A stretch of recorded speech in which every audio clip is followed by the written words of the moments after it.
有朋友見到呢段視頻，問咁細嘅船仔點樣可以直立喺水度同推喐去呢？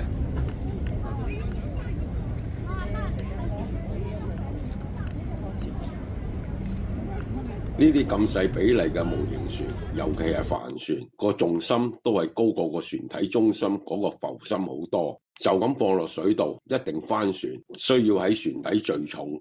IOC 話1:350嘅帆船系列係預作靜態擺設用嘅，船底有2個窿，原先係預嚟安放喺船台做展示用。我喺開始時喺船底用啲紙板做咗個小槽位，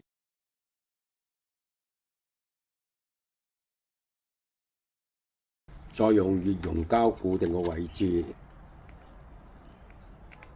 之後用粒3M 短螺絲沾啲洗潔精扭入個窿度，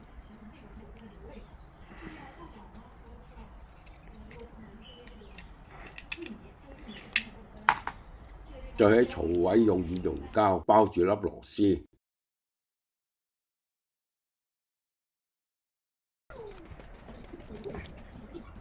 當啲膠攤凍咗，因為粒螺絲之前沾咗啲洗潔精，所以好容易就扭翻出嚟。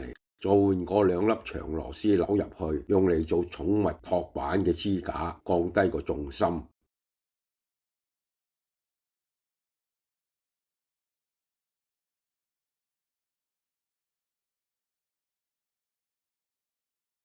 我割咗塊2mm 嘅薄夾板嚟做電池同波打嘅托板。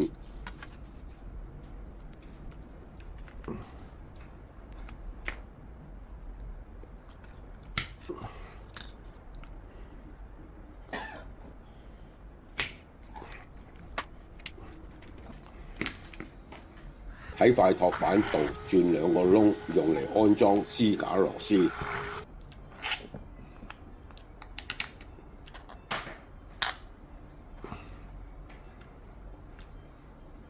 我準備咗塊鋁磁鐵，用作吸附電機用。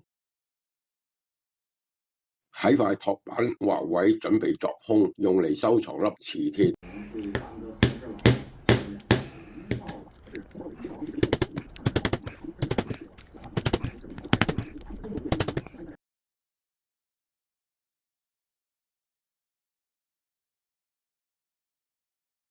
之後黐片薄膠片，愛嚟承托塊磁鐵，令個磁鐵同個托板嘅板面齊平。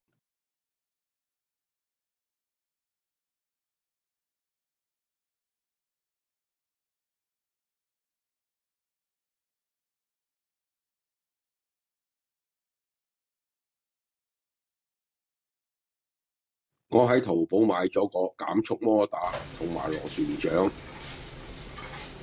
用直膠管連接。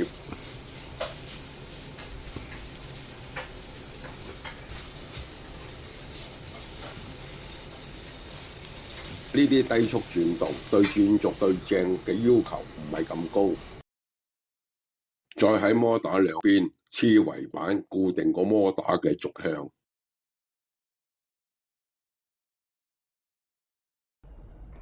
我用塊5mm 厚嘅夾板嚟做船舵，先轉個1.8mm 嘅窿嚟安裝個舵柱。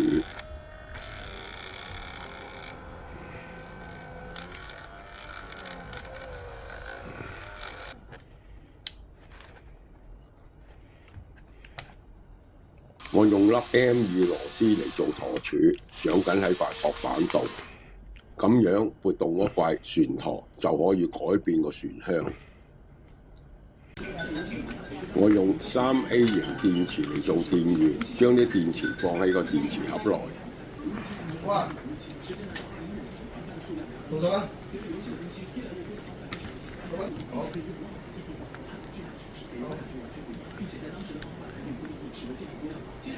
再黐2塊片嚟維持個電池盒，將支架油上綠色嚟降低水下嘅顯眼度，將支架安裝喺船底。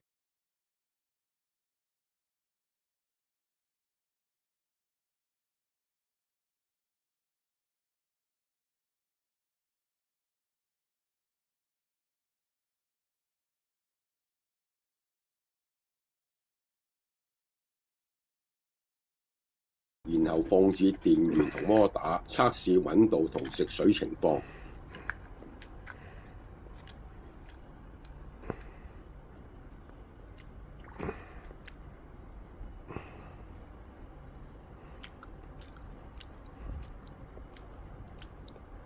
發現船身稍微向左傾斜，我用鐵夾仔攝住粒磁石夾喺個船底右邊嚟調正。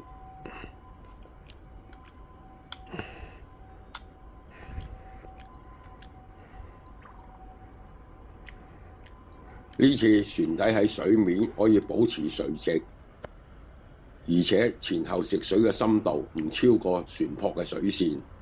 我再拎手排水量細咗1/4嘅海王丸嚟測試。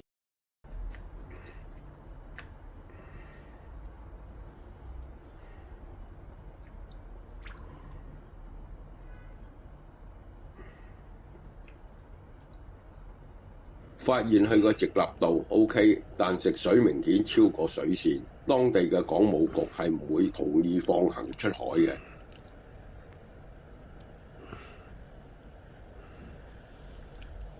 所以我切塊發泡膠嚟托起個船底。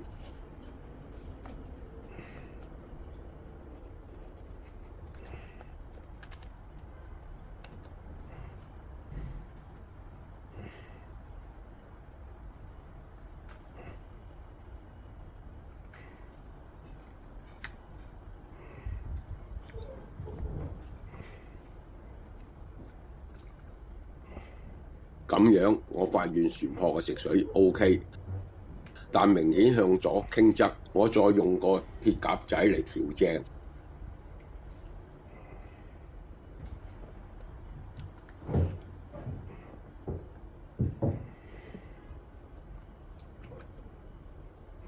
船舶嘅食水情況即時 OK， 我再安裝螺旋槳。接通電源，船仔啲燈即刻着咗，同埋螺旋槳轉動。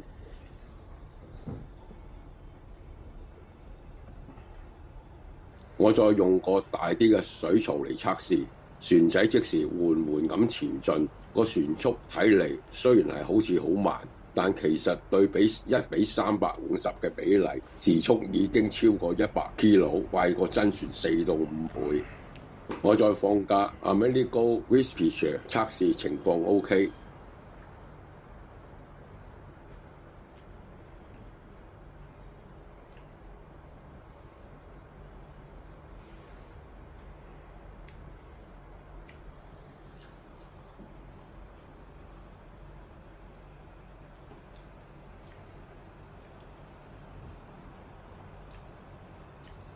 我發現走海王丸明顯個航向偏左，所以撥動個船舵向右糾正。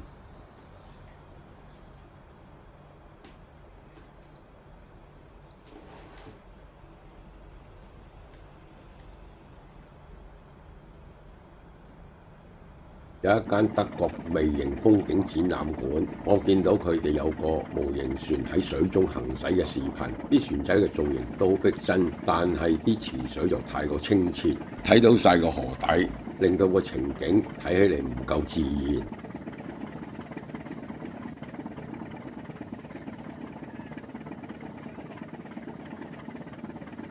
為咗避免呢啲情況，所以我喺淘寶買咗啲水溶染料，先倒喺個樽仔度。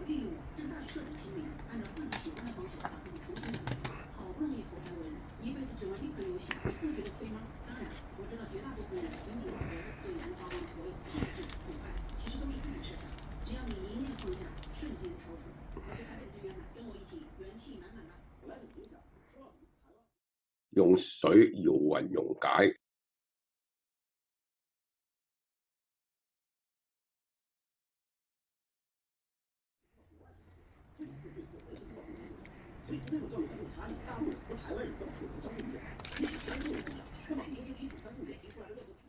我準備幾隻色用嚟混合調色，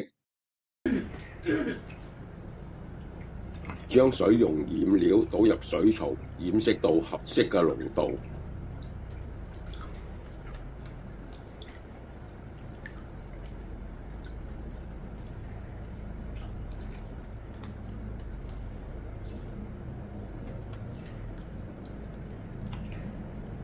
再混合其他色劑，調至接近希望嘅水色。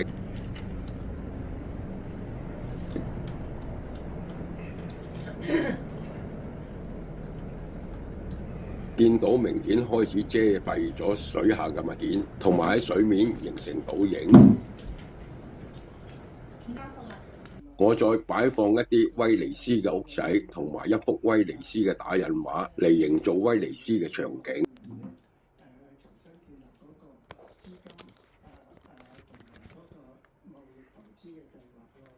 將個環境光調暗，突出場景嘅氣氛。做咗大商界之後，就所有下屬係唔會咧貪錢，只係咧無償地為好似係嘛？你叫你個朋友同你咧大家攞住1億，咁你攞住1億嘅時候咧，咁點樣去？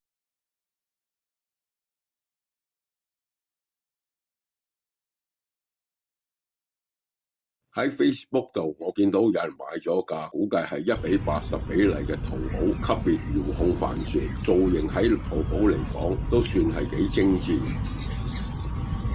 佢好似係拎去馬鞍山西沙路一個平靜嘅海灣度放，不過行起上嚟又快又重，我仲以為佢係喺度放緊大飛，冇晒帆船喺航行中應有嘅優雅從容嘅姿態。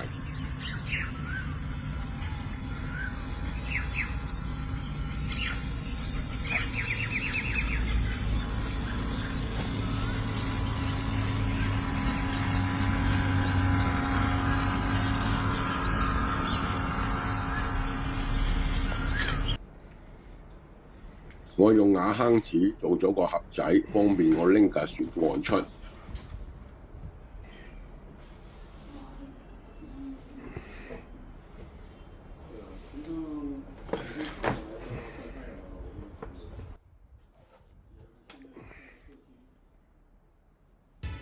換佢啊！